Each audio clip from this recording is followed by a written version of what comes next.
Di saat dunia sedang bergerak pantas, ilmu dan teknologi juga berkembang seiring waktu. Ia memberi kesan yang besar kepada kehidupan manusia, khususnya dalam bidang pendidikan. Seiring dengan perubahan ini, penguasaan ilmu dan teknologi menjadi satu keperluan penting yang melahirkan generasi masa hadapan untuk menjadi generasi yang berdaya saing dan berpengetahuan luas. Persoalannya, adakah kita masih ditakut lama atau adakah kita menjadi sebahagian daripada penggerak revolusi ini? Ini revolusi pembelajaran kami. Mari kita saksikan.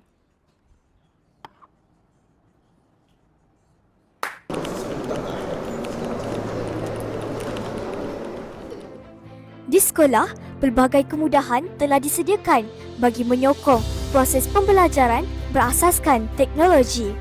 Antaranya termasuk makmal komputer, capaian internet dan penggunaan alat bantu mengajar digital.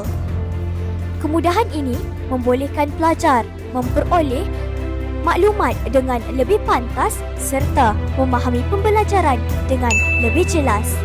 Selain itu, proses pembelajaran juga menjadi lebih interaktif, efektif, berkesan dan menarik.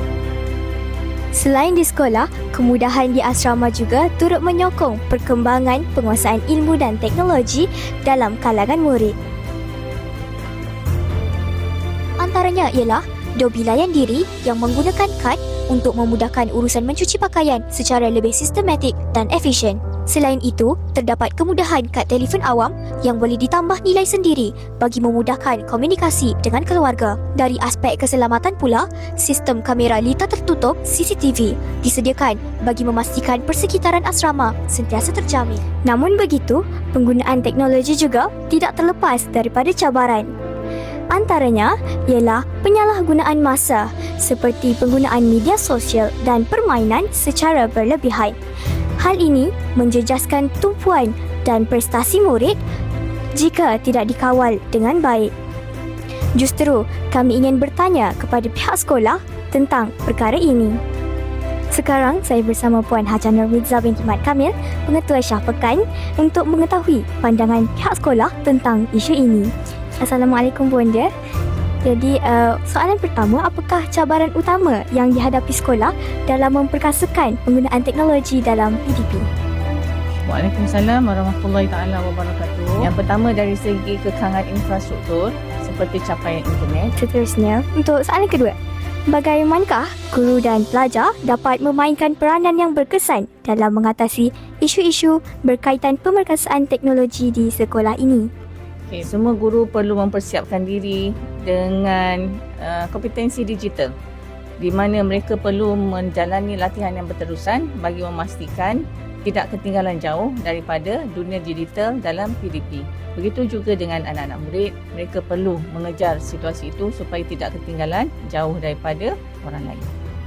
Sebagai penutup, apakah harapan Puan terhadap penggunaan teknologi dalam usaha meningkatkan kualiti pendidikan pada masa hadapan? Saya mengharapkan agar teknologi dapat dimanfaatkan secara menyeluruh untuk meningkatkan kualiti pengajaran dan pembelajaran di dalam bilik kelas dan bukan hanya sekadar sebagai bahan sokongan sahaja, tetapi digital itu perlu dijadikan sebagai bahan utama untuk melaksanakan PDP itu sendiri. Kesimpulannya, penguasaan ilmu dan teknologi merupakan asas penting dalam membentuk generasi masa hadapan yang berilmu dan berdaya saing.